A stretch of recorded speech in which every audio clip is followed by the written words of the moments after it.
Welcome to A Word on the Word with Les and Tracy King.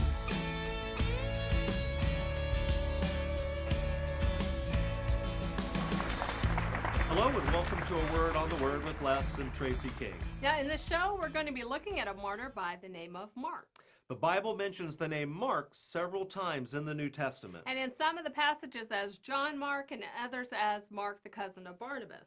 Now, theologians differ on whether they think that when a passage mentions the name Mark, that they're the same individual or that possibly maybe it's different individuals that are being mentioned here. But we do see that an individual with the name John, whose surname was Mark or mentioned many times, and who obviously played a role in the early church.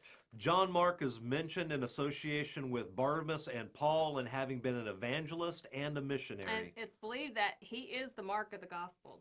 Now we're going to move on to our first biblical thought, and that is desertion does not mean a court-martial in God's army. And that's good news for all of us. So we're reading is. this in Acts chapter 15, verse 38, and it says, "But Paul did not think it wise to take him because he had deserted them in Pamphylia and had not continued with them in the work." Now Paul is talking about John Mark and how he had deserted him and Barnabas on their first mission trip. Paul and Barnabas had such a strong disagreement that they decided to travel separately on their second trip to visit the churches. Paul chose Silas and Barnabas chose John Mark, and they went their separate ways. So here we see a couple of the early church founders kind of arguing and having different opinions about what happened with one of their early companions. So which should not surprise anyone because church people argue all the time, but how can this be?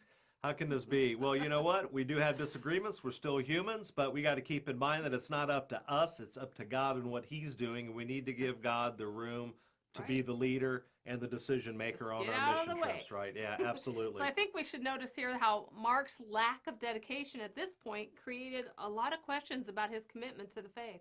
What we should all understand is that a single wrong decision at a given point in time does not disqualify us from serving effectively in the future in God's army. And at this point, the Apostle Paul fought with Barnabas about Mark's dedication, and some years later, he says Mark is with him.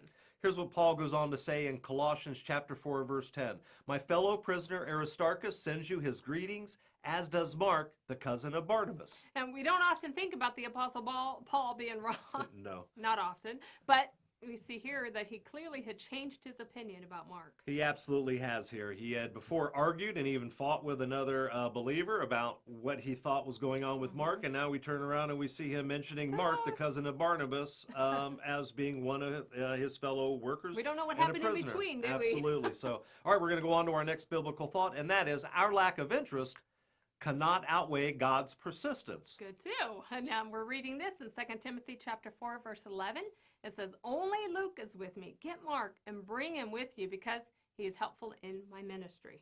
Paul had mentioned Mark in his letter to the church in Colossae previously, and now here we see him mention Mark in his letter to Timothy. Interesting, huh? It is. And this letter to Timothy is believed to be written from prison just before Paul was martyred in Rome. So, you got to ask yourself, what happened between the time Barnabas and Paul fought about Mark deserting them and now, right? And Paul asking for him and stating that Mark will be helpful in his final days of his ministry.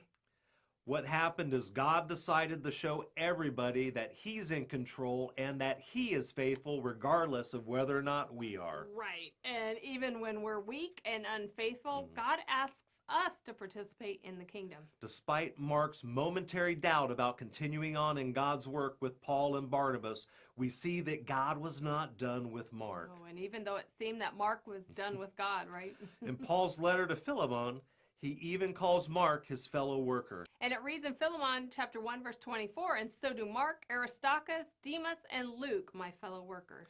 God was certainly not done with Mark here. And it's believed that Mark, the evangelist, wrote the sermons of Peter.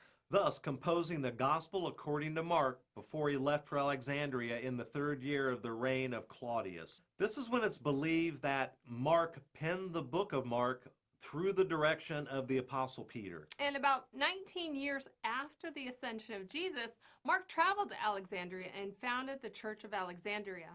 And today, both the Coptic Orthodox Church and the Greek Orthodox Church in Alexandria claim to be the successors of these original communities started by Mark. And he became the first bishop of Alexandria, and he is honored as the founder of Christianity in Africa. The Bible doesn't go on to tell us how Mark died, but I think it's important for us to take a little bit of a closer look here. I mean, church tradition, they record that Mark was martyred in Alexandria the day of Easter in the 11th year of Nero's reign. You see, the pagans in that area had wanted to kill Mark for a long time because of his ministry and his faith in Jesus Christ. And when Nero began persecuting Christians, they dragged Mark around the street of Alexandria by horse for 2 days until he was dead and torn apart. The lessons we can learn from Mark's ministry is that we can all sometimes desert the cause of God, but just like when Peter denied Christ 3 times and Mark deserted the mission field with Paul and Barnabas, God still wanted to use him. And God wants to use you in the yes. kingdom, just like he used Mark and Peter and even Paul. You don't have to be big, you don't have to be influential, and you don't have to be perfect, because we all serve a God who is just that for us. And you just need to be willing, right? That's absolutely true. We want to thank you for tuning into this teaching.